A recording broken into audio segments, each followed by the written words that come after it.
কাস্টমারকে বোঝানোর চেষ্টা করলাম তোমার ছাদের উপরে অনেকগুলি তার খুঁজে বের করতে আমার অনেক কষ্ট হবে, পয়সা বাড়িয়ে দিতে হবে। না হয় তুমি ছাদের উপরে আসো, এসে দেখো তোমার ছাদের উপরে তারের কী অবস্থা। ভদ্রলোক আসবে না, সৌদি ভদ্রলোক উপরে না আসলে তো কিছু করার নেই। তারপরেও আমি তারগুলি দলা করেছি এবং কাজ করার চেষ্টা করছি। কাজ তো করতে হবে, পয়সাও নিতে হবে।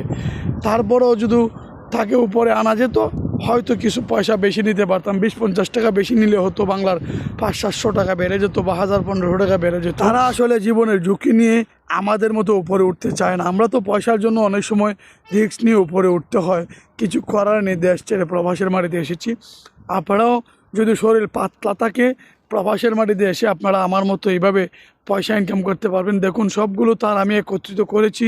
যেহেতু সে উপরে আসে, বুঝিয়ে চেষ্টা করব 50 টাকা বেশি নিতে পারে কিনা। না নিতে পারলেও তো অন্তত 100 টাকা পাবো। 100 টাকা কন্টাক্ট হয়ে গেছে তার। দোয়া করবেন। আসসালামু আলাইকুম।